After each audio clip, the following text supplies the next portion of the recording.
Bonsoir, bonsoir. Aïe Bobo. Voilà, je te passe la parole. Et alors, j'ai dit Aïe Bobo, Aïe Bobo. D'avoir accepté mon invitation. Alors, je ne sais pas si tout va bien. Est-ce que tout va bien? Franchement, moi, ça va, je suis en pleine forme. Un peu Ok, stressée, mais ça va. très C'est bien, la très bien. première, donc voilà. Et alors, un gros bonsoir à tous. Et Aïe Bobo, comme dit dans la tradition de nos ancêtres, Aïe Bobo à vous tous. Et c'est toujours pour moi un plaisir, comme j'ai l'habitude de dire, à chaque fois où j'ai eu l'occasion de présenter un sujet et de traiter un problème, une question et qui peut avoir rapport au vaudou. Alors, c'est encore pour nous un grand plaisir. Alors, toutes mes salutations à tous les fans et les amis, les fans inconditionnels, nos abonnés qui sont ici présents. Alors, aujourd'hui, comme vient d'annoncer notre sœur Karen, et nous allons parler du vaudou. Nous allons essayer quand même de faire des approches et pour donner certainement quelques définitions au mot vaudou et faire des approches aussi pour essayer de comprendre d'autres concepts qui ont rapport au vaudou, plus précisément au vaudou haïtien. Parce que le vaudou en général, c'est quelque chose d'universel. Mais quand on vient de parler du vaudou par rapport à la tendance d'un peuple bien particulier, ça, c'est quand même une spécialité dans le pays. Maintenant, c'est pour moi un grand plaisir encore. Alors, mon nom, c'est Ricardo Jacques, c'est le nom d'esclave. Comme tous les Haïtiens, nous avons des noms d'esclaves, des noms découlés directement de la colonisation, où les maîtres, les colons, et qui dans le temps achetaient des esclaves, il les fait porter son nom. Et c'est là aussi que nous avons hérité ce nom de Ricardo Jacques.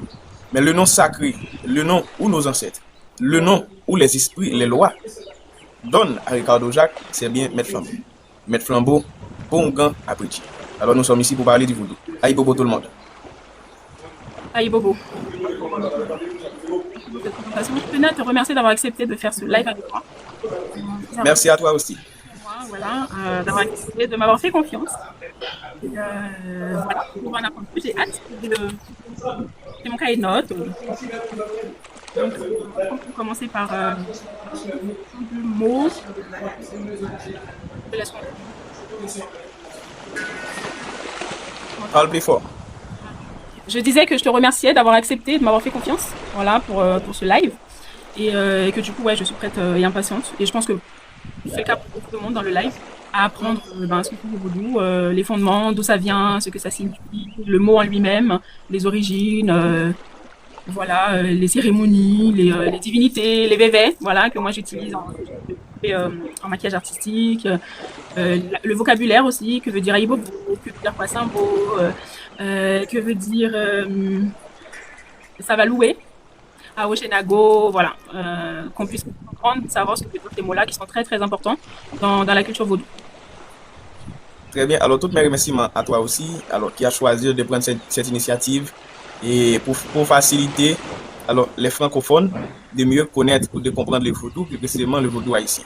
Alors, je pense que nous allons déguster ensemble, nous allons pénétrer le mot, nous allons pénétrer les concepts afin de saisir leur sens. Parce que chaque chose et chaque concept dans le vaudou a un sens. Le sens, il est plutôt spirituel que matériel. Et c'est ça l'importance de chaque concept dans le vaudou, parce que chaque concept représente un ensemble de valeurs.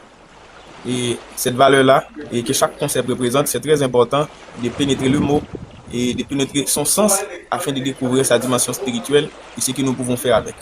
N'oubliez pas que toute chose a été commencée par la parole. C'est-à-dire, avec la parole créatrice, la parole spirituelle, la parole qui vibre l'énergie cosmique, nous pouvons faire beaucoup de choses. Et c'est là qu'il est important de regarder le vaudou avec un regard particulier. C'est là qu'il est important de regarder le vaudou aussi à travers nos chants, à travers les mots, à travers les concepts. Parce que quand nos ancêtres chantent, comme j'ai l'habitude de dire, ils ne chantent pas pour rien. Ils ne chantent pas pour les plaisirs. Mais ils chantent afin de réveiller l'énergie cosmique. Afin d'émettre l'énergie dans une dimension plus ou moins avancée, spirituelle, afin de trouver ou bien d'avoir un résultat quelconque. C'est ça. Il est important de garder et de regarder, d'étudier les concepts afin de mieux comprendre ce qu'est réellement le vaudou.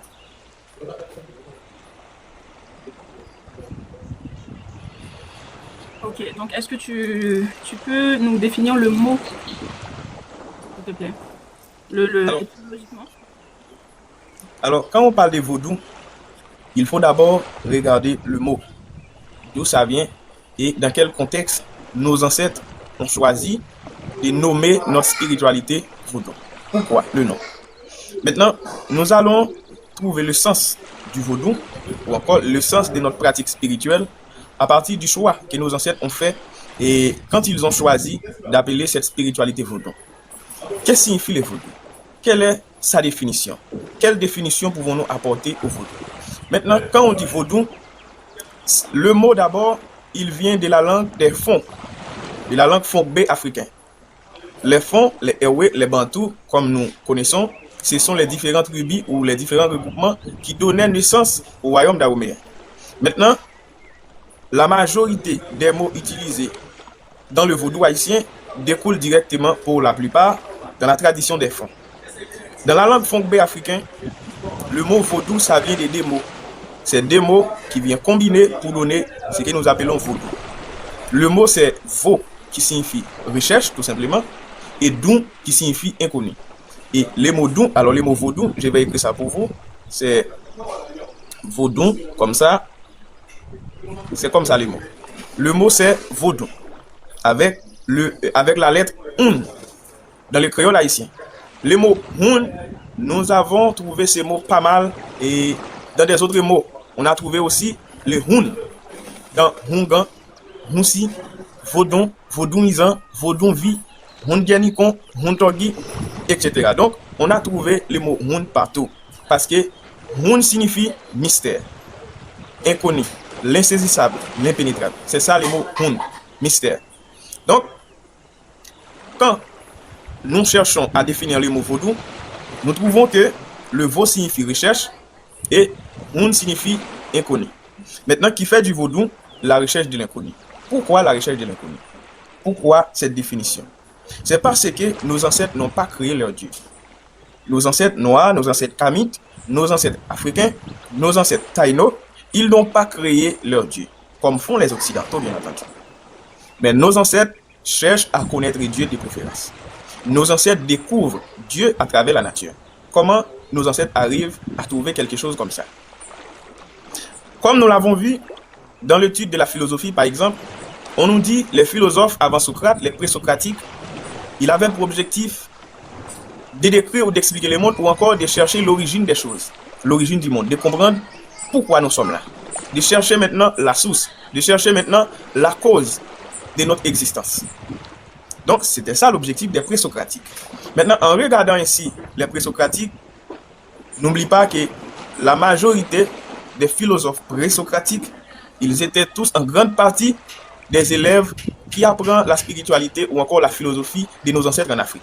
C'est bien dans les livres de la philosophie, on nous a dit que la philosophie a vu le jour à Athènes, en Grèce. Maintenant, ça c'est du charabia. Nous le savons très bien que Thalès, Pythagore et les disciples de Socrate, par exemple Platon, Hippocrate comme les pères de la médecine, et beaucoup d'autres ont été en Égypte pour apprendre la sagesse de nos ancêtres. C'est-à-dire leur philosophie, ça vient directement de nous, les Noirs, en Égypte. Donc c'est extrêmement important. Donc pour retourner dans la définition du mot, nos ancêtres n'ont pas créé leur Dieu, mais ils le découvrent à travers la nature. Comment nos ancêtres arrivent à découvrir quelque chose comme ça? Nos ancêtres observent la nature. N'oublie pas que nos ancêtres en Égypte, d'abord, ils ont la possibilité, ils ont le temps d'observer et de comprendre la nature. Parce que nos ancêtres étaient sédentaires. Nos ancêtres n'étaient pas des nomades comme les ancêtres des Occidentaux. Mais plutôt, ils étaient sédentaires. Comme un peuple sédentaire qui reste dans un endroit fixe. Maintenant, dans son endroit, dans son milieu, il avait la possibilité d'observer le mouvement de la Terre, d'observer le mouvement des astres et de les étudier. En constatant que nous, les humains, pour faire nos mouvements, pour prendre des décisions, que ce soit matériellement, que ce soit psychologiquement, cela se fait grâce à quelque chose invisible, inconnaissable, insaisissable qui est en nous, qui est notre esprit. Nos ancêtres comprennent très bien que chaque être humain a quelque chose bien particulier, bien spécial qui est notre esprit. Il est invisible, il est insaisissable, il est imprenable. Donc ça, c'est notre moi. Comme nous avons l'habitude de dire dans le vaudou haïtien, c'est moi-même qui est en moi-même. C'est moi qui est en moi. C'est ma personne que personne ne voit, que personne ne comprenne vraiment ce qui se passe à l'intérieur de moi. C'est mon esprit. Eh bien, nos ancêtres voyaient en nous, comme humains, nous avons cet esprit-là qui commande les corps. Parce que nous sommes réellement, consciemment des esprits incarnés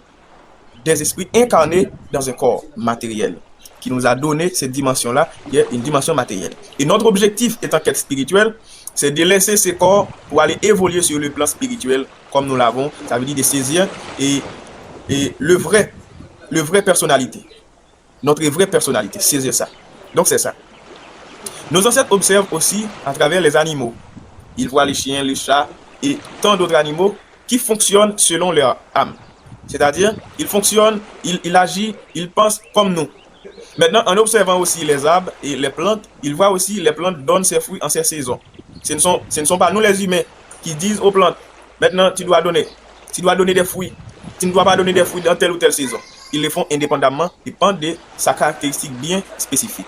Ils voient que les plantes, les animaux, nous les humains, nos mouvements, nos décisions, tout ce que nous faisons, c'est quelque chose qui dépend de quelque chose qui nous habite.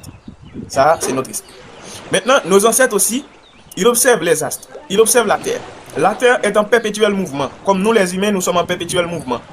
Maintenant, en regardant les mouvements de la Terre, la rotation, la révolution, l'inclinaison de la Terre, les changements des saisons et l'influence des signes zodiaques sur la Terre ou encore sur notre vie, nos ancêtres comprennent très bien que la Terre aussi a une âme. C'est-à-dire tout ce qui existe, tous les éléments de la nature, a quelque chose invisible. Dans tout ce que nous voyons, il y a quelque chose que nous ne voyons pas encore. Dans toutes les choses que nous prétendons connaître, il y a quelque chose que nous n'avons pas encore aucune connaissance de. Donc, pour cette raison, nos ancêtres voyaient qu'il existe une âme en chaque chose. Et cette âme-là qui existe en moi, qui existe en toi, qui existe en nous toutes, maintenant, c'est quelque chose inconnaissable, insaisissable. Pour cette raison, il appelle Dieu, leur Dieu, ou sa spiritualité encore, plus simple, Vaudou. Donc, Vaudou qui signifie recherche de l'inconnu. Recherche cet inconnu-là qui est en nous. Recherche l'inconnu qui est dans la nature sous une forme strictement divine. Recherche de l'inconnu qui est quelque part dans les animaux, dans les plantes. Et tout ce que nous faisons dans les vaudous, c'est avec cet inconnu-là. Quand on dit dans les vaudous, on a pris 7 feuilles pour composer un bain. Donc, ce bain-là, ce sont 7 âmes. Nous prenons 7 âmes et nous les fusionnons ensemble. Donc, on agglomère les 7 âmes ensemble et ça donne quelque chose de très puissant et nous l'utilisons pour guérir des maladies. Donc, comme on dit dans les vaudous, c'est avec les âmes qu'on chasse les âmes. On ne chasse pas une âme sans avoir une autre âme. Donc, c'est ça. Donc, le vaudou, c'est en général une spiritualité. C'est notre spiritualité. C'est le rapport qui existe entre âme et âme, entre esprit et esprit. Donc, la première définition que nous pouvons donner au vaudou, selon la tradition de nos ancêtres, c'est la recherche de l'inconnu. La recherche de ce qui est mystère en nous ou en dehors de nous. C'est pour cette raison que souvent les vaudouisants ou encore les vaudouvis disent le Dieu est en nous.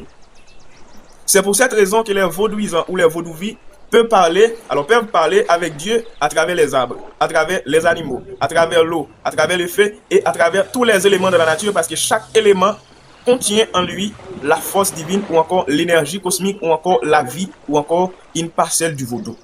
C'est ça qui fait de nous ce que nous sommes parce que Dieu est en nous. C'est pour cette raison, l'objectif des Oungans et des Mambo, l'objectif des vaudouvis, qui sont les vaudouisants conscients de leur spiritualité, conscients des rapports qu'il existe entre nous les humains et les esprits, son objectif principal, c'est de respecter cette vie-là, c'est de respecter l'esprit qui est en moi, qui est en vous, qui est en nous tous. C'est de permettre à cet esprit-là de faire son chemin. C'est protéger cet esprit-là parce que nous appelons aussi l'esprit originel ou encore l'esprit universel qui est en nous, la vie. On appelle ça la vie. C'est pour cette raison, dans les vaudous haïtiens, on appelle notre Dieu ou encore notre spiritualité, notre vaudou, bon Dieu la vie. Le Dieu de la vie. C'est notre Dieu, c'est notre vie parce qu'il est encore le parcelle de Dieu qui est en nous. C'est pour cette raison, dans la langue des fonds, on appelle aussi cet esprit-là, c'est ce qui signifie âme. Et ça fait, alors c'est pour cette raison, dans notre tradition, nous disons souvent, moi c'est, alors je sais, moi c'est, je sais, moi c'est et moi bolovigue. Alors, c'est de la tradition africaine. Quand on dit moi c'est, cela veut dire, je suis une âme, une parcelle de Dieu. Quand on dit moi c'est, cela veut dire, j'ai une relation avec Dieu ou encore avec les autres âmes de la nature. Quand on dit moi c'est, cela signifie que j'ai eu la capacité de fondre en eux et et aussi ils ont la capacité de fondre en nous ou en moi. Quand on dit moi Boloviga, cela veut dire je suis Dieu en Dieu. J'ai eu la capacité de connecter avec Dieu et j'ai eu la capacité de créer, de faire un tas de choses parce que j'ai eu la conscience que je suis Dieu. J'ai eu la conscience que je peux connecter avec les autres esprits de la nature qui sont aussi Dieu. Et j'ai eu le pouvoir aussi de devenir Dieu comme Dieu. Donc je suis Dieu en Dieu. Bien sûr, il y a les moi, les sur moi, les ça c'est encore un autre débat parce que ça correspond à notre petit bon ange, gros bon ange et à notre dimension matérielle. Ça, c'est un autre débat. Et alors, pour Cynthia. Alors, c'est ça, en premier lieu, une définition du vaudou. La deuxième définition que nous pouvons donner au vaudou, comme nous l'avons déjà fait, mais pas directement, nos ancêtres ont défini le vaudou comme étant vo, qui signifie introspection, et don, qui signifie inconnu. Donc, c'est l'introspection dans l'inconnu. L'introspection, comme nous le savons, et c'est une méthode socratique, c'est l'observation de soi par soi. C'est la recherche de l'inconnu en nous, la recherche de Dieu à l'intérieur de nous-mêmes. Et c'est pour cette raison, tout ce que nous devons faire dans le vaudou, ça commence toujours par nous. C'est nous qui est, en quelque sorte, l'élément central. L'élément central, c'est nous. Le maître, c'est nous. C'est nous qui décidons. C'est nous qui prenons les décisions pour faire quoi que ce soit dans les vaudou parce que nous sommes d'abord Dieu. Et Dieu, il existe en nous. Mais pour trouver Dieu en nous, il nous faut être vaudou ou vaudou-vie. Ça veut dire qu'il faut réveiller la conscience spirituelle qui est en nous pour pouvoir avoir la capacité de connecter avec Dieu et de connecter avec tous les autres esprits de la nature. Aïe bobo, aïe bobo, aïe bobo. Belle définition. Alors, est-ce qu'on peut aborder le sujet sur comment le vaudou est arrivé en Haïti et la différence entre le vaudou haïtien et le vaudou béninois? Il y a de grandes différences. Alors, le vaudou haïtien est en quelque sorte un syncrétisme. Un syncrétisme comme le vaudou odaoméen. Parce que à la naissance du vaudou, comme pratique, c'est pas comme spiritualité, parce que le vaudou étant que spiritualité, comme j'ai l'habitude de dire, la chose existait avant le nom. C'est comme quand on parle de la sociologie. La sociologie existe dès la fondation du monde, quand il y a rapport entre personne à personne. Donc ça, il existe. C'est de même ainsi, le vaudou étant que spiritualité, il existait dès la fondation du monde, dès que l'homme cherche à comprendre ce qui se passe autour de lui. Dès que l'homme commence à chercher à comprendre l'esprit ou bien son origine, ça c'était d'abord le vaudou. Maintenant, le vaudou en Afrique, au Dahomey, qui est aujourd'hui Bénin et Togo, il y a une grande différence entre vaudou dahoméen et vaudou haïtien. Le vaudou haïtien est en quelque sorte ce que nous appelons un migan, le migan. Migan, alors, c'est en quelque sorte une nourriture qu'on préparait en Haïti pour les esprits. Donc, dans cette nourriture-là, on trouve tous les autres nourritures, tout ce qu'on peut manger, on trouve tout ça là-dedans. Donc, c'est ça, le migan. Le vaudou haïtien, c'est comme ça. En Afrique, si on arrive ici, on voit, c'est les temples des Sakpata. Là, on trouve uniquement Sakpata. Ici, on voit, c'est les temples des dents, ou bien des vaudons Lissa, vaudons Sakpata, vaudons Yeviezo, etc. Chaque esprit a son temple. Mais en Haïti, on a un badji, et dans ce badji, on peut dire aussi temple ou péristyle, dans ce badji-là, tous les lois peuvent venir assis, recevoir des offrandes. On peut faire toutes choses ici pour tous les lois. C'est-à-dire, nos lois en Haïti, et dans un seul badji, on peut faire des offrandes, des rituels pour tous les esprits. Donc, c'est une grande différence. Encore, les vaudous haïtiens, c'est un mélange des divinités qui viennent de différentes tribus en Afrique et aussi des esprits de nos ancêtres taïnos. Et alors, les premiers habitants qui habitent sur cette terre, ils avaient en quelque sorte une tradition spirituelle. Leur tradition spirituelle, les lois, nous les servons aussi dans les vaudous. Par exemple, l'esprit qu'on appelle Maître Grand Chemin. Maître Grand Chemin ou encore Avadraboa, qui se trouve au milieu des chemins. Donc ça, c'est un esprit ou encore un loi provient directement des taïnos. Si on peut encore constater, et Maître Clémeil, qui s'associe avec Clermésine, qui donne aux gens la capacité de chanter bien, de chanter et d'expliquer l'histoire des esprits à travers les chants. Donc c'est un esprit qu'on adresse souvent en Haïti, surtout les artistes. Maître Clermésine et Clémeil, ce sont deux lois qui marchent ensemble. On l'appelle aussi madame et messieurs, mari et femme, comme ça. Donc Maître Clémeil, c'est une loi taïno.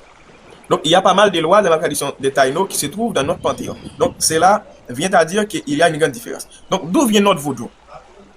Notre vaudou est né avec le monde. Notre vaudou est né à l'origine du monde. Le vaudou commençait. Mais la structuration du vaudou, étant que pratique, commence depuis dans la civilisation des Kamites ou des Kémètes en Égypte. Selon un chercheur, un égyptologue, un afro-descendant qui est nommé, surnommé Pierre Nilon, dans ses recherches, il a avoué que le mot vaudou existait en Afrique, en Égypte. Alors, le mot, c'était dans la tradition de nos ancêtres Kamites, c'était Wotun ou Wodun, qui s'écrit comme ça. Je vais vous envoyer ça. C'était Wotun ou encore Wodun. C'est comme ça. Les mots s'écrivent comme ça. Mais il y a quand même une représentation hiéroglyphique qu'on ne peut pas écrire. Alors, on n'a pas de moyen d'écrire ces hiéroglyphes-là. Alors, c'est Wotun ou Wodun, qui signifie tout simplement, dans la tradition de nos ancêtres Kamites, libation, offrande et sacrifice. C'est-à-dire, à chaque fois, nos ancêtres Kamites en train de faire quelque chose, présenter des offrandes, faire de la libation, c'est-à-dire, comme on dit en Haïti, jeter de l'eau, ou encore faire des libations avec n'importe quel poisson pour les esprits, présenter des offrandes, faire des sacrifices, nos ancêtres disaient, depuis dans l'Égypte antique, qu'il fait quelque chose qui s'appelle Wotun ou Wodun, qui signifie très bien, un théologien Guadeloupe, ouais, c'est un Guadeloupéen, très bien. Donc, ils disent qu'ils font ce que nous appelons aujourd'hui Wotun ou Wodun, qui signifie dans le temps libation, offrande et sacrifice. Maintenant, comment le vaudou de l'Égypte arrive en Haïti? Ça, c'est une page d'histoire assez longue et qui s'étend sur plusieurs millénaires.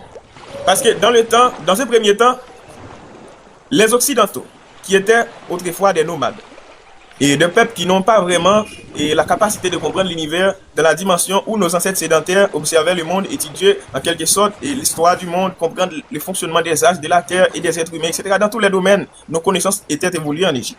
Maintenant, les Occidentaux barbares féroces ont envahi l'Égypte comme ils le faisaient et dans le temps avec le peuple amérindien, les habitants de l'Amérique, les premiers habitants de l'Amérique, comme ils le faisaient dans le temps avec nos ancêtres africains, eh bien, ils envahissaient l'Égypte et ils commençaient à saccager nos ancêtres. À cet instant, il y a pas mal de grands prêtres égyptiens, des Kamites, qui sont obligés de laisser le royaume d'Égypte pour aller habiter à l'intérieur du continent africain. À l'intérieur du continent africain, il allait fonder un ensemble de tribus, un ensemble de royaumes comme la civilisation Bantou, la civilisation des Alandaounou, la civilisation des Nègres Nigeria, des Yoruba, etc. Donc, il allait établir un ensemble de royaumes très puissants mystiquement et scientifiquement à l'intérieur du continent africain. Donc, c'est là que nos ancêtres proviennent. Nos ancêtres viennent en Haïti avec le vaudou dans une situation chaotique, dans une situation très délicate, une situation très difficile, une situation que nous appelons cet acte de barbarie, l'esclavage. C'est dans l'esclavage que nous arrivons en Haïti avec le vaudou, malheureusement, et le vaudou va faire de son mieux.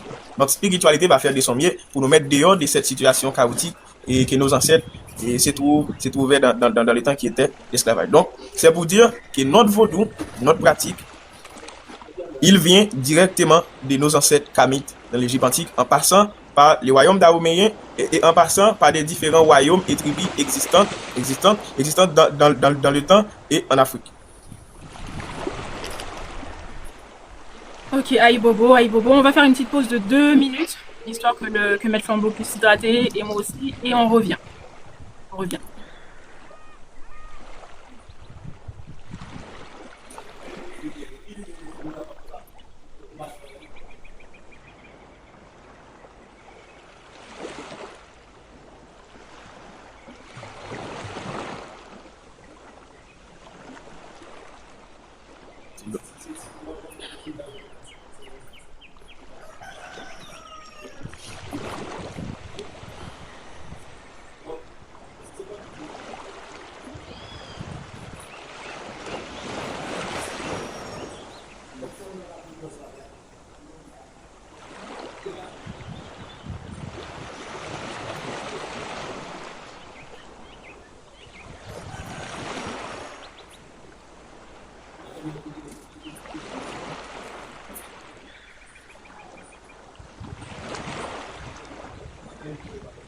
Ok, ça va.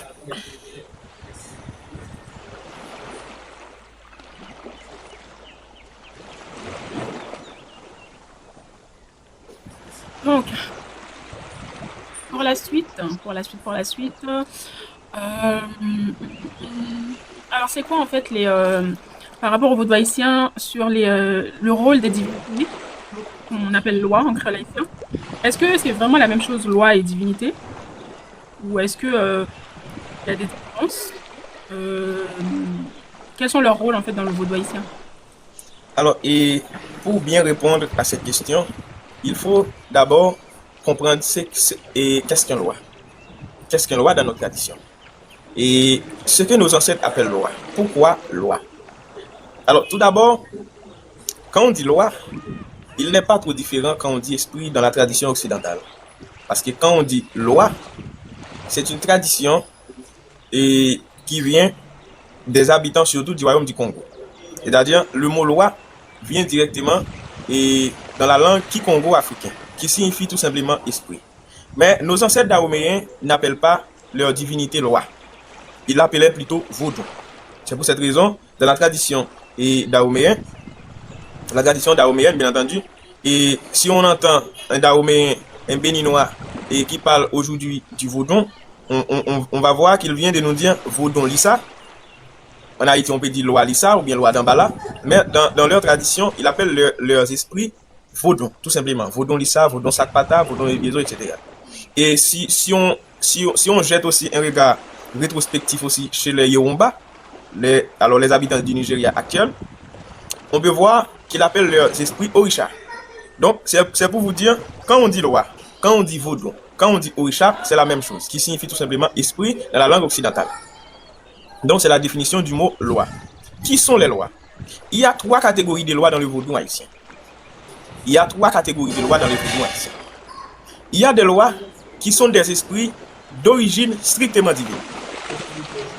Je répète, il y a des lois dans le vaudou haïtien d'origine strictement divine. Ce sont les esprits qui sont engendrés sous la forme uniquement spirituelle. Il y a une deuxième catégorie de lois qui ne sont que nos ancêtres méritants, qui étaient dans le temps, existaient comme nous les humains. Après leur voyage à Kumassa, Guédefré, dans le monde de nos ancêtres, après sa réincarnation sous diverses formes, jusqu'à ce qu'il arrive à son niveau de purification spirituelle, il vient manifester à notre côté comme un loi. C'est un loi d'origine humaine, c'est-à-dire c'est un humain qui traverse et qui retourne à notre côté et qui vient manifester sous forme loi. Par exemple, les lois Guédé en Haïti. La majorité des lois Guédé, ce sont nos ancêtres qui traversent et qui retournent. Maintenant, dans cette tradition aussi, il y a pas mal de gens qui allaient et qui retournent. Et dans son retour, il vient renforcer un loi. Par exemple, des Salines qui étaient dans le temps infidèles des esprits Ogun. Maintenant, aujourd'hui, quand on s'adresse aux esprits Ogun, on peut quitter les Salines. Donc l'énergie vient avec plus de force, avec plus d'énergie, bien entendu. Maintenant, il y a une troisième catégorie de lois. Ces lois-là, ce sont les esprits engendrés par nous les humains. Parce que nos ancêtres, qui avaient des capacités, qui avaient le pouvoir, qui avaient la sagesse divine, ils avaient la capacité, jusqu'à aujourd'hui, d'engendrer des esprits. C'est ça qu'on appelle en Haïti loi garde ou loi point. Quand quelqu'un voulait être Ougan ou Mambo, il allait chez un Ougan, les Ougans là prend quelque chose, ils les font. Alors, on point dans la tradition créole. En créole, on dit limaré en point. Et ces points-là, qu'il vient démarrer, donc ça, il va vous donner ça, il va vous dire, plantez ça chez toi, sous telle ou telle condition. Oui, c'est encore un égrégore, c'est l'engendrement d'un esprit. Donc là, il vient engendrer un esprit pour toi. Et cet engendrement, c'est lui qui l'engendre, c'est lui qui donne, alors c'est lui qui lui donne sa forme. Ils le font comme il veut. S'il veut avoir un esprit sévère, sadique, ils le font dans leur sens. Donc c'est ça. Il y a 3 catégories de lois. Des lois strictement divines, des ancêtres réincarnés sous dimension loi. Il y a aussi engendré par nous, les humains, qui ont le pouvoir de le faire, bien entendu. Donc ces 3 catégories de lois-là, il existe dans les vaudous. Maintenant, quels sont leurs rôles? Une loi, c'est une énergie. C'est une énergie spirituelle. Une loi, c'est en quelque sorte une lumière additionnelle. Parce que nous sommes tous des lois. Nous sommes des lois qui est en quelque sorte dans une dimension matérielle. Nous sommes une loi. Et c'est pour cette raison, maintenant, et cette chanson-là, notre prière appelée prière Dieu, il est en quelque sorte syncrétique, mais quand même. Et quand les gens disent anges, nous tous ces anges en bas c'est moi. Alors ça c'est une chanson du vaudou, mais notre prière appelée prière Dieu. Quand on dit anges aux anges, nous tous ces anges aux anges en bas c'est moi. Alors nous sommes tous des anges, mais l'ange en bas c'est moi. Alors l'ange qui est sur le plan matériel c'est moi. Donc nous sommes tous des anges. Nous sommes tous des esprits bien entendu. Il y a aussi une autre chanson dans les vaudous qui dit c'est nous tous ces derniers, donc nous sommes tous des esprits. Donc ces esprits-là que nous appelons loi, qui sont souvent sous la forme spirituelle, uniquement sous la forme spirituelle, ils sont là pour nous servir. Comme nous sommes là pour servir ces esprits-là. C'est une relation amicale, une relation harmonieuse qui existe entre nous. Ils nous donnent des services et nous aussi, nous faisons des services pour eux. Donc, ils ont besoin de nous, nous aussi, nous avons besoin d'eux. Donc, c'est ça notre rapport existentiel entre les lois et nous les humains. Il existe sur le plan spirituel, il voit les choses spirituelles, il peut voir quelque chose pour nous, il peut faire quelque chose pour nous, il peut nous aider, etc. dans tous les domaines. Nous aussi, nous pouvons les aider parce qu'ils ont besoin de l'énergie. Et c'est non seulement les humains qui ont le pouvoir de tout ce qui existe sur le plan matériel. J'ai bien dit, tout ce qui existe sur le plan matériel, le pouvoir est à nous les humains de décider sur eux. Sinon, les lois peuvent venir et aller dans nos jardins et prendre ce qu'ils ont besoin et les manger. Ça ne se fait pas comme ça. Le pouvoir est à nous. C'est nous qui décidons de donner quelque chose aux lois parce que ce pouvoir-là, il est à nous. Comme dans le monde spirituel, ce sont eux qui ont le pouvoir de nous donner ce qu'ils veulent dans le monde spirituel. Donc c'est ça. Les lois sont des énergies, les lois sont des esprits, les lois sont des êtres fortement spirituels qui sont là à nos services, qui sont là pour nous aider dans nos activités, dans nos entreprises. C'est ça. Aïe Bobo. Est-ce qu'on prend des questions ou parce que je pense qu'il y a encore des choses à développer. Continuer à développer parce que moi j'ai d'autres questions, d'autres choses sur le fondement encore. Et est-ce que tu veux que des personnes montent et posent des questions ou on commence à prendre les questions? Alors je ne sais pas s'il y a quelqu'un sur le live qui a des questions, alors ils peuvent le faire. Et alors il y a pour répondre à toutes les questions nécessaires. Ok, alors c'est juste pour la première question de Cynthia qui est-ce que les lois marchent en permanence avec nous ou il faut faire appel à eux? Est-ce qu'ils sont toujours avec nous ou est-ce qu'il faut faire appel à eux? Alors, les lois sont avec nous. Nos lois, ils sont avec nous en permanence. Ils sont toujours là. Ils ont aussi nos pour agir. Il y a des décisions que les lois ne peuvent pas prendre sans nous. Comme on dit dans notre tradition, l'enfant qui ne pleure pas, ils n'ont pas besoin du lait. Donc, si tu te trouves dans une situation difficile, on ne fait pas appel aux lois, maintenant, ils observent. Mais ils sont toujours là, à notre service. Il y a des fois que les lois ne peuvent pas intervenir et parfois, vous pouvez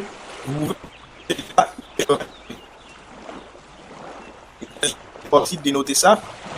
Chaque famille, chaque pays en général, il y a un égrégore là-dedans. Maintenant, si votre égrégore est en quelque sorte faible, si votre égrégore n'est pas nourri, donc vos esprits, vos lois, ils sont faibles aussi.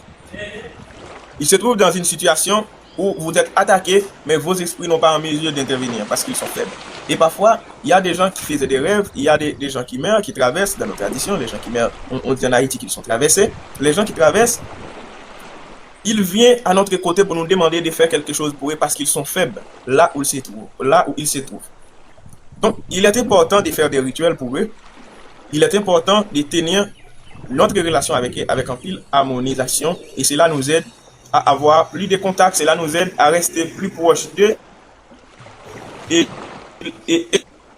aussi ils restent plus proches de nous et à nous. Mais pour dire vrai, nos esprits sont toujours là.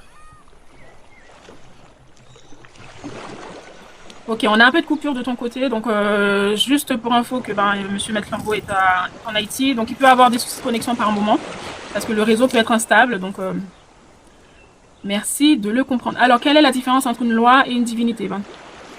Tu l'as déjà expliqué. Alors, cette question-là est déjà posée dans le live, et la différence entre une divinité et une loi. On dit c'est la même chose. La même chose dans des cultures différentes. Et dans la tradition de nos ancêtres, on dit loi, mais dans la tradition des Occidentaux, on dit divinité, on dit esprit. Donc ça, on n'a aucun problème là-dessus parce que c'est la même chose. Sous des noms différents. Ok. Est-ce que tu peux nous dire quelle est la différence entre le vaudou haïtien et le vaudou d'Orléans? Il y a une grande différence ou c'est Le vaudou quoi? Orléans? D'Orléans? D'Orléans. Alors, je ne sais pas quoi. Qu'est-ce que signifie le mot d'Orléans? Ah, c'est la ville Orléans. La ville d'Orléans, c'est ça, hein, Nivlor? J'avais noté la question. Où se trouve cette ville? C'est aux États-Unis, normalement, si je me trompe pas, hein. Ouais, la Nouvelle-Orléans, aux États-Unis. Parce qu'il y a une Bon, grande. alors, je n'ai pas vraiment beaucoup d'informations alors, sur cette pratique du vaudou dans cette région-là. Mais sauf que ce que je sais, alors ce que je viens de faire tout à l'heure, à la Louisiane, bien entendu, et tout à l'heure, je viens de faire une grande différence entre le vaudou haïtien et les autres vaudous dans la région. Et alors, dans l'Amérique, dans le continent américain, et aussi la différence qui existait entre le vaudou haïtien et le vaudou ou encore la pratique du vaudou en Afrique. Parce que le vaudou est ce qu'il est. Mais la pratique du vaudou, alors la pratique du vaudou, bien entendu, varie selon les zones ou encore selon la personne. N'oublie pas que le vaudou, c'est l'harmonie dans la diversité. Parce que, comme on dit en Haïti, chaque onguent a ses propres règlements, a ses propres conditions qu'ils mettent en ordre ou bien qu'ils mettent en exergue avec leur esprit. Donc, il en est de même pour chaque pays, pour chaque peuple, ils ont leur propre façon de se présenter devant leur vaudou, devant leur esprit. Donc, c'est pour cela qu'il y a des différences entre le vaudou haïtien et le vaudou qui se pratique à Cuba, le Santeria à Cuba. Il y a aussi une grande différence entre le vaudou haïtien et le vaudou qu'on trouve au Brésil, le candomblé. Il y a aussi une grande différence entre le vaudou haïtien et le vaudou qu'on pratique en Afrique. Je crois qu'il y a des similarités, il y a aussi des différences. Donc, pour cela, il faut avoir plus d'observations sur ce que les vaudouisants en Afrique faisaient et sur ce que les vaudouisants en Haïti ils faisaient de son côté. Donc ça nous aide à identifier les différences qui existent. Mais pour l'Afrique, la grande différence qui existe, en Afrique, il y a un temple pour chaque esprit. En Haïti, on a un badji, on peut appeler ça aussi temple, mais dans ces badjis-là, tous les lois, on peut faire des rituels pour tous les lois dans ce même badji, sans problème. Il n'y aura aucun problème et aucun esprit ne vient pas pour vous dire non, on ne peut pas faire des rituels ici pour vous et pour faire des rituels aussi pour moi et dans ton. Non, ça ne se fait pas. Nos esprits, ils se mettent ensemble pour recevoir nos rituels, pour recevoir nos offrandes. Ça, c'est une grande différence entre les vaudous haïtiens et les vaudous africains. Et cela commence depuis la cérémonie du bois caïman.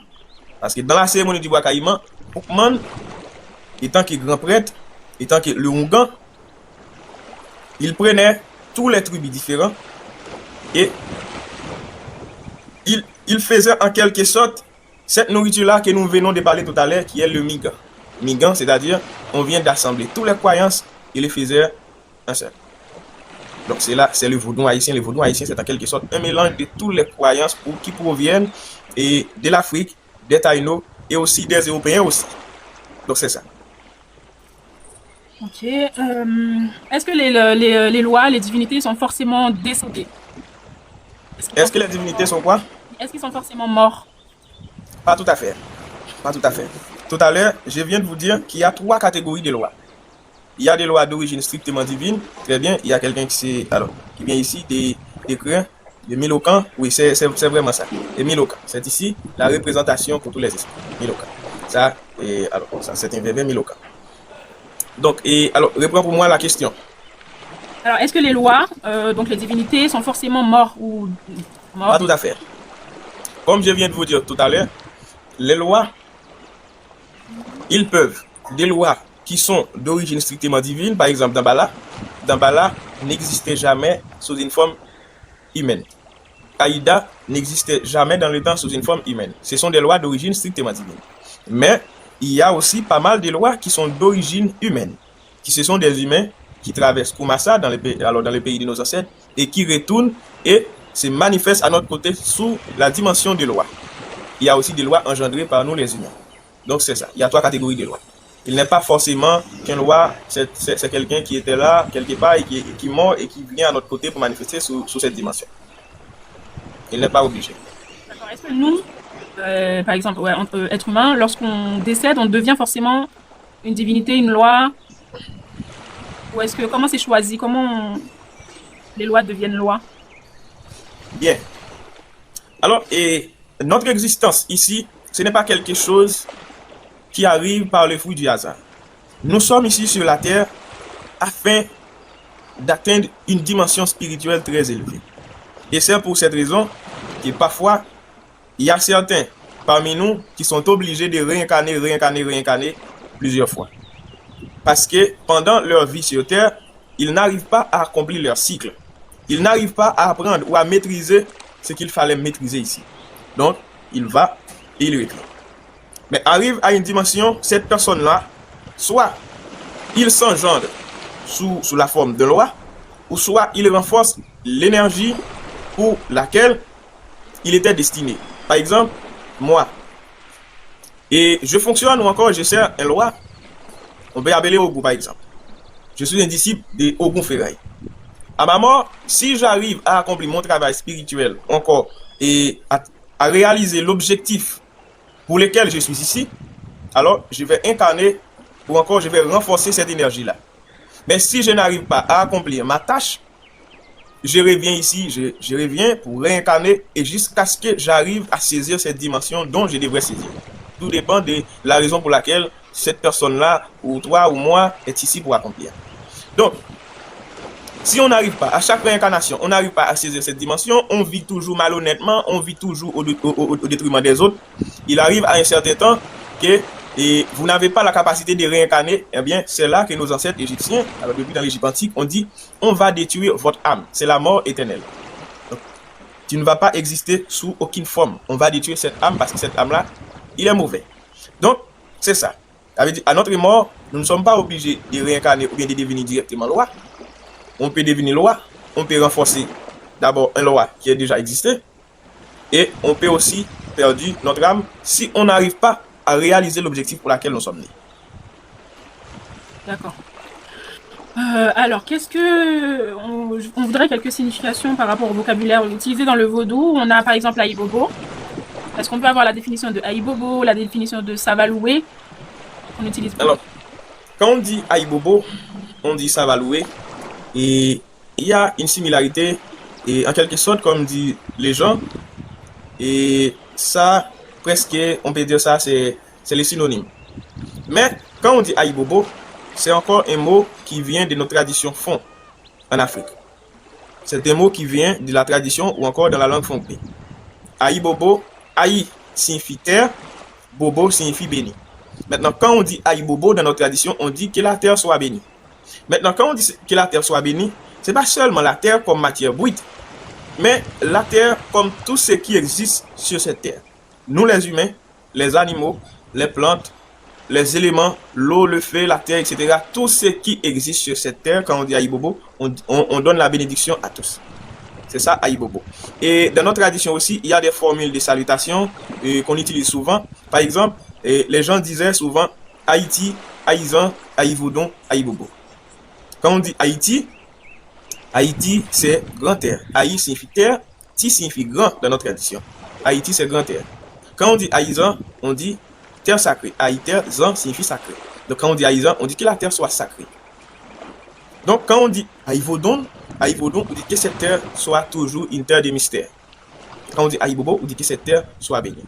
Savaloué, c'est encore un mot de grâce qui est en quelque sorte le synonyme du mot Aïbobo. Et Bilolo aussi, c'est la même chose. Mais sur le rite Pétro.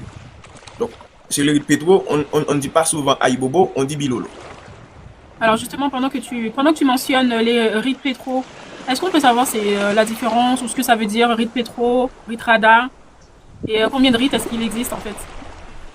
Alors, en général, les rites sont en quelque sorte un ensemble de façons qu'on peut faire des rituels pour les esprits. Parce que chaque catégorie d'esprits ont leur habitude et c'est en bout la façon dont on jouait de la musique pour eux, la façon qu'on faisait des rituels aussi pour eux. Donc, il y a leur façon de les approcher. Chaque rite correspond souvent à une nation. Donc, chaque nation a sa propre rite. Donc, sa propre façon dont leurs adeptes faisaient des rituels pour eux. Dans le vaudou, il y a en gros, j'ai bien dit, il y a en gros 21 rites. Donc 21 rites qui correspondent en gros aux 21 nations. Mais à l'intérieur de chaque nation, on trouve des regroupements. Et ces regroupements-là sont souvent des tribus qui se trouvent à l'intérieur de ces nations-là. Par exemple, quand on dit nation Congo, par exemple, à l'intérieur du nation Congo, on trouve, à l'intérieur de la nation Congo, on trouve les Musundi, les Benguelo, les Mayombe, nation Mongol, nation Moudon, etc. Il y a beaucoup de nations à l'intérieur de cette nation. Il y a beaucoup de regroupements à l'intérieur de cette nation. Mais en gros, on dit 21 nations, 21 rites. Il y a 21 nations et 21 rites. Mais en Haïti, il y a 3 grands rites. Ces 3 grands rites-là, ce sont les rites du vaudou qui sont, en quelque sorte, on peut dire ça, qui ont plus d'adeptes. Les rites Petro, les rites Congo et les rites Rada. Ce sont les rites les plus populaires en Haïti. Parce qu'il y a des rites bon, si tout dépend de l'endroit où tu viens, il y a des rites qu'on n'entend pas même parler d'eux. Par exemple, rite Moudon, rite Congo, etc. Donc, il y a des tambours et bon, on ne sait pas vraiment. Par exemple, je viens de réfléchir et de faire une recherche à côté de mes parents. Et en ce qui concerne un rite dans le vaudou qui est presque oublié en Haïti, le rite Igbo. Le rite Igbo, on fait seulement ce qu'on appelle le cassé canari pour eux. Après, il y a un tambour qu'on appelle le tambour maringouin. Jusqu'à présent, je n'ai pas encore l'occasion de connaître ce tambour maringouin.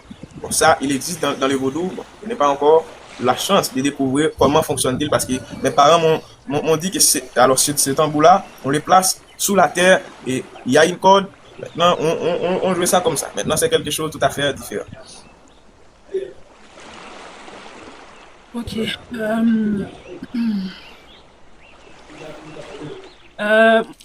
On voudrait aussi... Alors, et il y a Cynthia. Cynthia, quand on dit nation, la nation, elle correspond à un ensemble de lois venues d'un endroit géographique bien déterminé. Par exemple, les lois qui viennent de la tribu Daouméen, on l'appelle nation Daoumé. Les lois qui viennent de la tribu Arada, ou encore de cette région-là, on l'appelle nation Rada. C'est de même ainsi pour les lois qui viennent de la région des Igbo, on l'appelle nation Igbo. Les lois qui viennent du Congo, on l'appelle nation Congo. Et il est à noter que les lois marchent ensemble de 3 façons. C'est soit qu'on trouve les lois à partir de leurs origines, de leur nation, on trouve les lois à partir de leur famille, on trouve les lois à partir de leur, comment on peut dire ça, de leur escorte, de leur équipe escorte. C'est pour ça qu'on dit il y a la famille loi, il y a les nations loi, il y a les escortes. Et chaque mot-là a une définition et une approche différente. Par exemple, quand on dit nation loi, ce sont surtout un ensemble de lois qui proviennent d'une région bien déterminée. Par exemple, toutes les lois venant du royaume de Youmba, on l'appelle nation Nago. Mais dans la nation Nago, il y a des familles de lois. Par exemple, Ogou, c'est une famille de lois. C'est une famille de lois. Dans la famille Ogou, on trouve Ogou Ferraille, Ogou Badagri, Ogou Balenjo, Ogou Gérouge, Ogou Yamson, Ogou Shango, etc. Donc, quand on dit la famille loi, c'est de même aussi pour la famille dans le sens normal. Par exemple, moi, je viens de la famille Jacques. Tous mes frères et mes sœurs, ils sont Jacques. Jacques Agdala, Jacques Benita, Jacques Jules, etc. Ce sont mes frères, ils portaient le nom Jacques. Les lois aussi, quand on dit Erzili, c'est une famille de lois. Erzili Freda, Erzili Dantor, Erzili Gérouge, Erzili Balian, Erzili Kenwe, Erzili Dankeke, Erzili Sela. Tous ceux-là, tous les esprits-là forment une famille de lois. Maintenant, quand on dit escorte, c'est quelque chose de différent. Maintenant, on peut avoir des lois qui viennent d'une nation différente, on peut avoir des lois qui viennent d'une famille différente, mais qui se regroupent à partir de leur escorte. Quand on dit escorte, ce sont des lois qui ont souvent de même caractère. Comme on dit dans la sociologie, qui ressemblent, s'assemblent. Donc, il y a des lois qui vibrent sur le fait. Par exemple, tous les esprits qui marchent dans le fait font partie d'une escorte qu'on appelle escorte Iki. Escorte Iki. Tous les lois qui participent dans la guerre font partie d'une escorte qu'on appelle escorte Petro. Parce que l'escorte Petro, ce sont surtout les lois qui participent activement à la guerre. Maintenant, les lois qui sont surtout des lois qu'on trouve dans l'eau, il fait partie d'une escorte appelée escorte Oyo. et Escort Oyo, on trouve toutes ces lois-là, on les vénère surtout les jeudis. Par exemple, Erzili Frida, et Tenaïs, Clémésine, Lovana, Madame Létang, Jean Faro, Agoué, La Sirène, Bossou, Taureau, toutes ces lois-là s'y trouvent et dans cette escorte appelée escorte Oyo. Donc, et chaque escorte, alors il y a 7 escortes lois. 7 escortes lois. Il y a 7 escortes lois, il y a 37 familles de lois, il y a 21 nations, 21 rites, et il y a en quelque sorte 400 lois majeures. J'ai bien dit, il y a 400 lois majeures, il y a 7 escortes, il y a 37 familles, il y a 21 nations et 21 rites. Donc c'est ça. On peut avancer. Alors, alors est-ce qu'on peut suivre plusieurs lois à la fois ou est-ce qu'on doit choisir, est-ce qu'on doit suivre qu'une seule loi? Est-ce qu'on peut être le disciple Alors, d'une loi et alors ça, tout dépend de votre destin. Ça dépend de la raison pour laquelle les esprits ont fait choix de nous. Parce qu'il y a des gens qui sont choisis par une escorte, il y a des gens qui sont choisis par une famille, il y a des gens qui sont choisis par une nation, il y a des gens qui sont choisis par toutes les lois. Il y a des gens qui possèdent ou bien qui ont la capacité de connecter avec tous les 21 nations. Il y a quelqu'un qui peut en quelque sorte connecter avec une famille de lois. Il y a quelqu'un aussi qui peut connecter avec un père de lois. Parce que les lois se marchent aussi en couple. C'est quand même, quand on vient aborder une question avec Dantor, on peut aussi entrer en relation avec Ogu. Parce que Dantor marche souvent avec son père qui est Ogu. Donc ça, c'est son copain, comment on dit ça? C'est son mari, Ogu. D'accord. Donc chaque loi, chaque personne, tout dépend de leur réclamation, tout dépend de la façon dont leur esprit ou leur habitation ont fait choix de lui. Il peut avoir toutes les 21 nations, il peut avoir une nation, il peut avoir une escorte, il peut avoir une famille de lois qui sont à côté de lui. D'accord. Est-ce que c'est nous qui choisissons les lois ou est-ce que c'est les lois qui nous choisissent? Il y a des possibilités. Les lois peuvent nous choisir et nous aussi nous pouvons les choisir. Mais il est préférable, et comme disent les anciens, il est préférable de laisser aux lois de nous choisir. C'est comme dans la vie, et quand ce sont les lois qui ont fait choix de nous, les lois nous obéissent plus facilement. Mais quand c'est nous qui exigent un esprit de fonctionner avec nous, ça peut être mal tourné. Parce que là, ces conditions sont souvent difficiles. Ces conditions sont dures. Parce que quand c'est vous qui choisissez de bon, je vais avoir telle loi, donc quand on vient à côté de cette loi-là, il va vous donner des exigences. Des exigences difficiles. Et c'est pour cette raison, il y a des gens qui voulaient avoir des lois, telle ou telle loi, il va chez un ougan, et quand il arrive chez un ougan-là, il peut lui donner un point. Et ce point-là, on appelle point dans Vaudou, donc ça peut tourner mal pour lui. Parce que c'est quelque chose qu'ils ont choisi de faire, mais qui n'a pas vraiment inscrit dans sa destinée. C'est pour cette raison qu'on dit souvent, il faut choisir et à s'identifier. Il faut chercher alors à s'identifier. Identifier l'énergie qui est en moi ou les énergies qui marchent avec moi. Donc à partir de là, on peut développer sa dimension spirituelle à partir des choix que les lois ont fait de nous. Si les lois ont fait le choix, si les lois t'ont choisi pour être un gant, eh bien développer la dimension un gant en vous. Si les lois t'ont choisi pour être un serviteur, bon, il faut accepter ça. Si la loi t'a choisi pour devenir leader politique ou bien quelqu'un qui travaille la terre, quelqu'un qui fait quelque chose comme ça, donc il faut accepter ça et développer vos dimensions en ce sens. D'accord. Et est-ce qu'il y a une façon de savoir quelle loi nous a choisi ou est-ce qu'il y a quelque chose? Bon, il y a plusieurs façons de comprendre ou bien d'identifier si on est choisi par une loi, quelle est cette loi. D'abord, il y a les rêves. Dans nos rêves, les esprits peuvent communiquer avec nous à travers nos rêves. Les esprits aussi peuvent communiquer avec nous à travers une autre personne, soit par la possession ou soit par un rêve. Donc, on peut aller quelque part aussi et faire une leçon pour identifier ce que nous sommes. Et ce qui est plus important, les gens qui ont l'habitude d'écouter des musiques vaudou, les gens qui ont l'habitude de participer dans des activités de danse en Haïti. Donc ça vous aide à identifier les énergies qui sont avec nous. Par exemple, si on est dans une cérémonie de danse, et puis ça commence, on salue Erzili Frida, on n'a rien ressenti. On salue Ogu, on n'a rien ressenti. Quand on arrive sur Saint-Jacques, par exemple, quand on arrive sur Agaou, et vous vous sentez maintenant que vous allez avoir mal. mais vous ne savez pas vraiment. Il y a quelque chose qui ne va pas. Il y a une énergie qui se met à mouvementer à l'intérieur de nous. Maintenant, si on trouve cette vibration, par exemple, dans la salutation des Agaou, eh bien, il faut chercher à comprendre pourquoi. Donc, la raison est simple, c'est parce que l'énergie d'Agaou existe en vous. Donc, c'est une façon encore de comprendre l'énergie qui est en nous ou quelle loi qui ont fait choix de nous. D'accord. Ok. Hmm. Est-ce qu'on continue sur moi? Moi, je peux continuer. Hein. Est-ce que t'en dis? J'ai d'autres Oui, à aborder. nous pouvons continuer. Il y a pas mal de questions sur les lives, on ne sait pas. Est-ce qu'on peut faire monter... Ah, alors j'aimerais, pour moi qui fait des vévés, qui représente les vévés du vaudou haïtien, que représentent les vévés? Qu'est-ce que ça signifie? Pourquoi on les fait? À quelle occasion est-ce qu'on... Et alors, et la question du VV, ça nous demande en quelque sorte un débat spécial parce qu'il y a beaucoup de choses à dire concernant les VV. Et alors, je vais répondre de façon très simple. Les VV, ce que nous appelons VV, il y a beaucoup de gens qui veulent nous faire considérer nos VV comme des simples bagailles comme ça, on ne sait pas. Mais nos VV, c'est une écriture. C'est l'écriture de nos ancêtres Taïno. Parce que nos ancêtres Kamites, ils avaient une écriture. L'écriture que les Occidentaux appellent hiéroglyphe. Et nous savons très bien que notre écriture ne porte pas le nom de hiéroglyphe.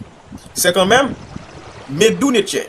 Medou Neter qui est l'écriture de nos ancêtres Kamites, qui signifie en français Medou qui signifie parole, Neter qui signifie Dieu. C'était la parole de Dieu. Et c'était en quelque sorte une écriture utilisée pour écrire des choses sacrées, pour écrire des choses tout à fait spirituelles. Et il en est de même pour nos ancêtres Taïno, ou les premiers habitants d'Haïti. Il avait en quelque sorte cette écriture que nous appelons Vévé comme une manière d'écrire les choses sacrées, comme une manière de transmettre des connaissances sous des formes symboliques. Donc les Vévé sont d'origine Taïno. Ce sont les Taïno qui ont cette écriture spirituelle. Donc à travers cette écriture, nous représentons le symbolique de chaque loi. N'oublie pas que le vévé est en quelque sorte un symbole. Un symbole qui représente une loi. Et à l'intérieur de chaque vévé, il y a une définition. Il y a quelque chose qui dit là-dedans. Quand on voit un vévé, il a son langage. Quand on dit vévé, c'est comme si on vient de regarder dans nos mains, on voit des traces. Ces traces-là, ils ne sont pas les fruits du hasard. C'est notre destin qui est ici. Dans la chiromancie, il y a des gens qui lisent les lignes de la main de la chiromancie. Donc, ce sont nos destins qui est ici. Les vévés aussi représentent l'écriture mystique ou encore l'écriture magique pour représenter quelque chose, alors spirituel surtout. D'accord. Alors, on m'a posé la question, est-ce que le fait de reproduire des vévés sur son visage, sur son corps, peut avoir une conséquence spirituelle? Effectivement, quelqu'un qui porte... Alors, en Haïti, il y a des gens qu'on donne des gardes de protection. Quand on veut donner à quelqu'un une garde de protection, on peut prendre un vévé, par exemple, et si je vais donner à quelqu'un une garde de protection sur la dimension d'Ogou Ferraille, avec les vévés d'Ogou Ferraille, dessiné dans un parchemin, et on va laisser ce parchemin-là sous la personne. Il doit porter ça pendant 7 ou 21 jours sur lui, et après, on va faire des rituels avec, et on va brûler ça avec du rhum, et on va donner ça à boire à cette personne. Ça, c'est une dimension. On lui donne maintenant cette dimension. Donc, quelqu'un qui porte sur lui les vévés, ça aide vraiment la personne à rester en connexion avec leurs ancêtres ou bien avec cet esprit-là. D'accord. Est-ce que une personne qui n'est pas spirituelle, qui n'est pas vaudouisant, peut porter les vévés? En maquillage ou en tatouage? Alors, n'importe quelle personne alors, peuvent les faire. Mais il est préférable de comprendre et de connaître pourquoi on fait ça. Parce qu'il faut connaître pourquoi on utilise cette énergie et qu'est-ce qu'on cherche là-dedans. Parce que comme on dit en Haïti, grand monde va jouer. C'est vrai. Ok. Bon, je pense qu'on peut prendre des questions. Qu'est-ce que t'en dis? On peut peut-être faire monter quelques personnes pour... Oui, nous pouvons avancer comme ça. On fait une pause avant? Bon, ça dépend de toi. Moi, je veux bien une pause, ouais. Une petite pause de 2 minutes, histoire de s'hydrater et tout. Et on revient dans 2 minutes.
Merci à vous aussi. Merci à vous aussi. Alors, qui voulait en quelque sorte participer à ce live avec nous, nous pensons que ce qui est plus important pour nous, il faut partager les connaissances afin d'arriver à décoloniser les mentales de nos frères haïtiens.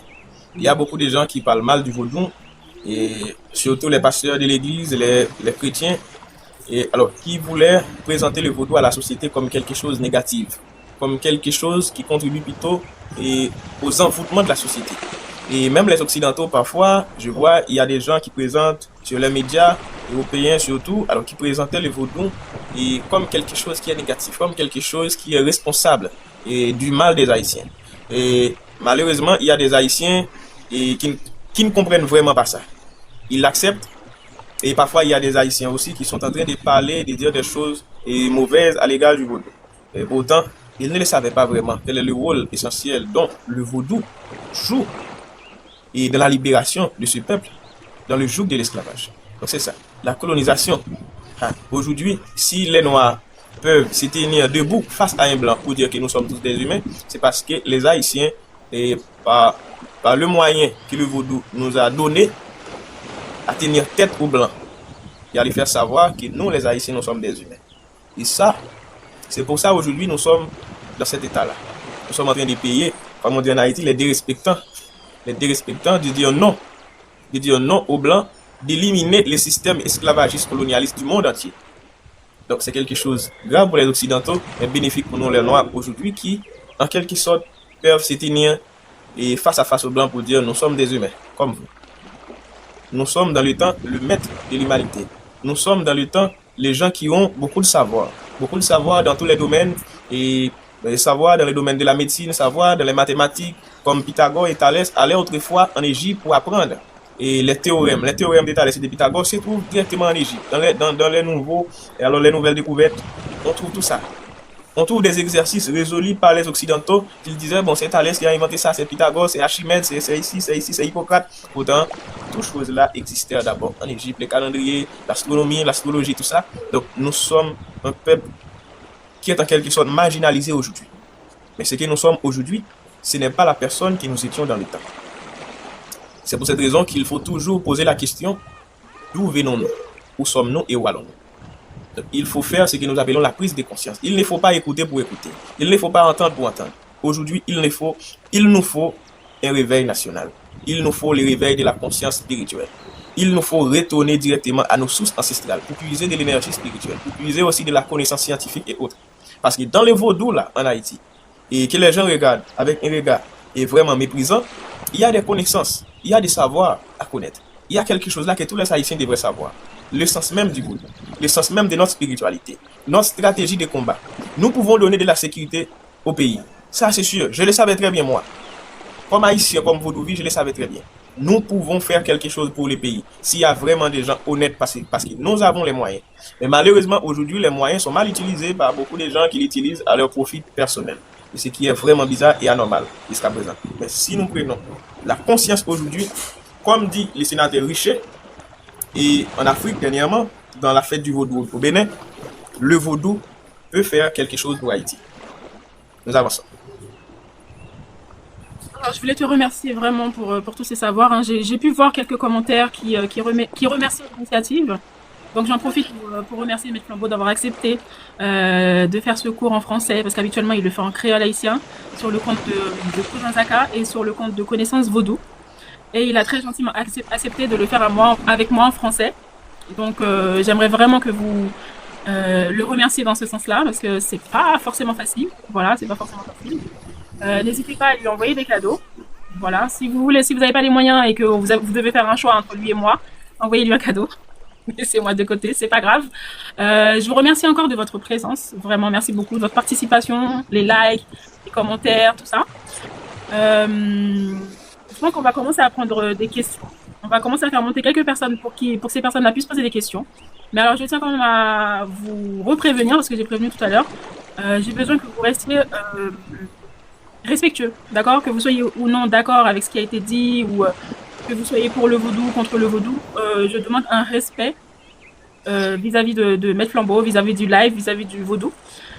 Essayez aussi de faire en sorte que vos questions soient centrées sur le sujet, donc les fondements du vaudou haïtien. Voilà, c'est ce qu'on va discuter. Parce qu'il y a beaucoup de choses à dire et il est très facile de dériver, d'aller sur, voilà, de s'éparpiller. Donc essayez de rester centré sur les fondements, la base du vaudou. Donc on va faire monter quelques personnes parce que